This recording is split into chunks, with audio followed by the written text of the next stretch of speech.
तो हम एक्सरसाइज 11.3 की क्वेश्चंस कर रहे थे। हमने क्वेश्चन 1 to 7 कर लिए हैं। अब ये एक्ट वाला क्वेश्चन है। अब क्वेश्चन नंबर 8 का क्या है? Find the equation of plane with intercept 3 on the y axis. तो वाई एक्सिस का इंटरसेप्ट दे रखा है कितना? 3 दे रखा है। And parallel to z o x plane, और वो किस प्लेन के पैरेलल है? जेड ओ एक्स प्लेन के पैरेलल है। तो ये जो क्वेश्चन है वो क्या है? प्योरली अंडरस्टैंडिंग बेस्ड क्वेश्चन है। ठीक है, तो पहले प्रैक्टिकल इसको समझते हैं हम कि इसमें बोला क्या है। अब जैसे ये है, लिखना नहीं है इसको, बस अच्छे से लिखवा दूंगा बाद में। ये वाई जेड प्लेन है, ठीक है, ये वाई जेड प्लेन है। और जैसे एक्स एक्सिस होगा तो वो इसके परपेंडिकुलर होगा, नहीं होगा? तो यहाँ पे इस तरीके से होगा, नहीं होगा? ठीक है। अब जैसे ये एक्स एक्सिस प्लेन है। अब ये बोल रखा है कि एक प्लेन है जो जिसका वाई इंटरसेप्ट कितना है?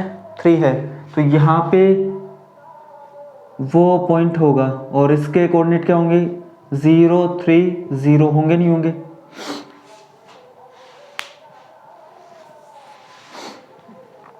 अब जैसे ये प्लेन है, ठीक है, अब ये प्लेन है। अब मैं इसको यहाँ पे, इसका वाई इंटरसेप्ट ये है, तो अगर वाई इंटरसेप्ट 3 है तो इससे इनफाइनाइट प्लेन पास हो सकते नहीं हो सकते? बताओ, आगे पीछे, ठीक है ना, ऊपर नीचे, इनफाइनाइट प्लेन इस पॉइंट से 0 3 0 से, है ना? हो सकते नहीं हो सकते? लेकिन अगर ये कंडीशन आ जाए कि ये तो एक्स एक्सिस है, तो ये जो प्लेन है, यहाँ पे जो प्लेन बना है, ये जेड ओ एक्स प्लेन है कि नहीं है?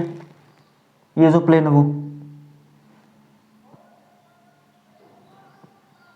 अब इस प्लेन के, अब ये एक प्लेन है और इस प्लेन के पैरेलल एक ही प्लेन हो सकता है क्या, जो 0 3 और 0 3 और 0 से पास हो?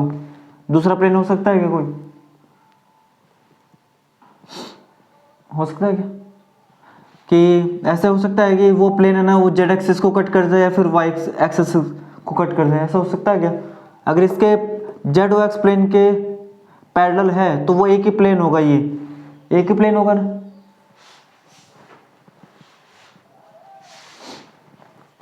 तो अगर ये एक ही प्लेन होगा इसके parallel, z o x plane के पैरेलल, तो वो जो प्लेन होगा वो कभी जेड एक्सिस को या फिर एक्स एक्सिस को कट करेगा क्या? कट कर सकता है कभी? नहीं करेगा ना। तो बस हमें ये देखना कि अब इसको हम एक ऑर्गेनाइज्ड वे में लिख लेते हैं इसको। तो प्रैक्टिकली तो समझ में आएगा ही कि इस पॉइंट से एक ही प्लेन पास होगा जो इसके पैरेलल होगा, जेड ओ एक्स प्लेन की। आएगा प्रैक्टिकल समझ में? ठीक है, अब इसको लिख लेते हैं अच्छे से। तो देखो, हमने जो प्रैक्टिकल बात सीखी थी बस वही लिखी है हमने कि एक जेड ओ एक्स प्लेन है, इसके पैरेलल एक और प्लेन है, ठीक है ना, जो वाई इंटरसेप्ट 3 है उससे पास हो रहा है, ठीक है, तो वो एक ही प्लेन होगा। अब ये प्लेन क्या है? देखो, पैरेलल है जेड ओ एक्स प्लेन के, तो ये जो प्लेन है वो एक्स एक्सिस और जेड एक्सिस को कभी कट नहीं करेगा। तो अगर कट ही नहीं करेगा तो कोई भी इंटरसेप्ट नहीं होगा। ठीक है, यहाँ तक बात समझ में आ रही है? तो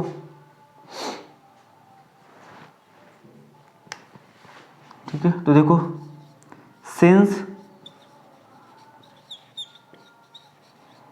इंटरसेप्ट फॉर्म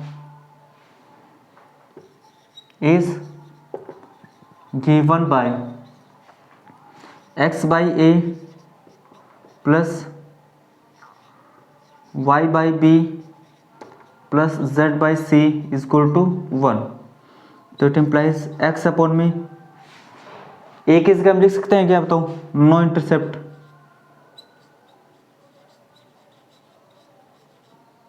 हाँ या ना? बताओ, no intercept plus y upon में 3 प्लस में z अपॉन में c की जगह क्या आएगा? No intercept.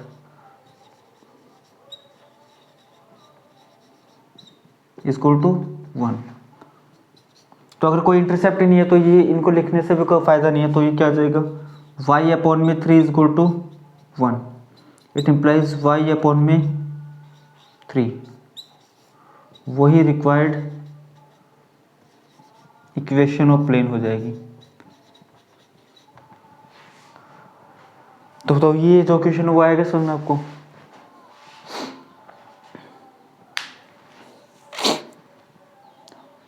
अब बताओ अगर ये MCQs में आ गया, ठीक है, अगर ये MCQs में आ गया तो एक बात देखो आप,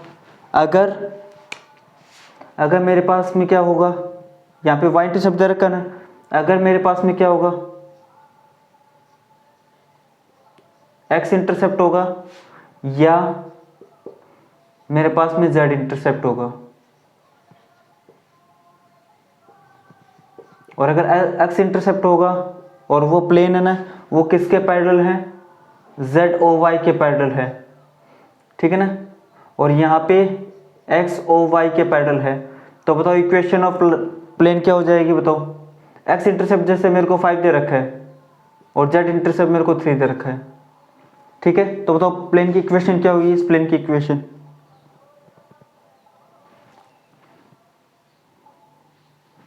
x इज इक्वल टू 5, और इस प्लेन की इक्वेशन क्या होगी, इस प्लेन की इक्वेशन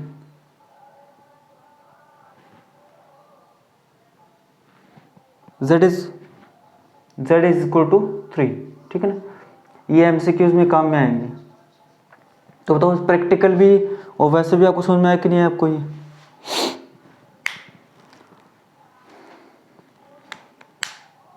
अब देखो इसका एक और मेथड है, इसको एक और मेथड से हम क्या करेंगे, सॉल्व करेंगे, ठीक है ना। तो वो मेथड अगर आपको इजी लगे तो वो देख लेना, या फिर ये तो इजी है एकदम, ठीक है। तो एक और मेथड से इसको कर रहे हैं।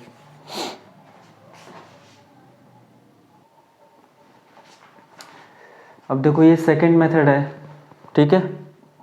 अब ये जो प्लेन है, ठीक है, अब ये y एक्सिस को कट कर रहा है किस पॉइंट पे, बताओ। ये प्लेन कट कर रहा है किसको, 0,3,0 पे कट कर रहा है कि नहीं कर रहा, बताओ। तो इसकी ओरिजिन से डिस्टेंस कितनी होगी, बताओ। यहां से ओरिजिन से डिस्टेंस 3 होगी, ठीक है। अब ये बताओ कि ये जो प्लेन है, ये प्लेन ऐसे है, देखो ये प्लेन ऐसे है। अब बताओ y एक्सिस इस प्लेन के परपेंडिकुलर है कि नहीं है, बताओ।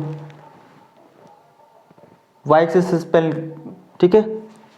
तो y एक्सिस हमने ये लिखा है कि y एक्सिस क्या है, परपेंडिकुलर टू प्लेन है।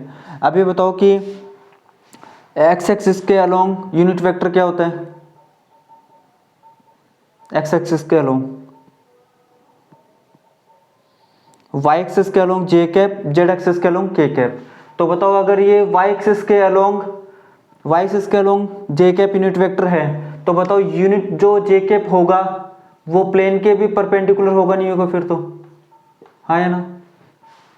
अगर y एक्सिस इस प्लेन के परपेंडिकुलर है तो j कैप भी इसके परपेंडिकुलर होगा नहीं होगा। तो वही हमने लिखा है कि j cap is a unit vector along y axis, इसलिए j कैप भी परपेंडिकुलर है प्लेन के, ठीक है। अब एक बात बताओ कि ऐसी कोई इक्वेशन है क्या जिसमें यूनिट वेक्टर भी हो और डिस्टेंस भी दे रखी हो, तो इक्वेशन ऑफ प्लेन कैसे लिखते हैं, बताओ। कैसे लिखते हैं,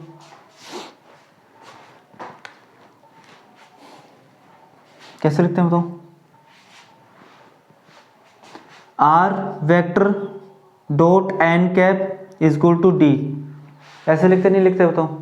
यूनिट वेक्टर डिस्टेंस तो ऐसे लिखेंगे नहीं लिखेंगे, बताओ, ठीक है। अब r वेक्टर देखो क्या हो जाएगा, x i cap plus y j cap plus में जेड के कैप, और यूनिट वेक्टर हमें दे रखा है j cap is equal to d दे रखा है हमें 3। तो इट इम्प्लाइज ये जीरो तो y is equal to 3, required equation of plane.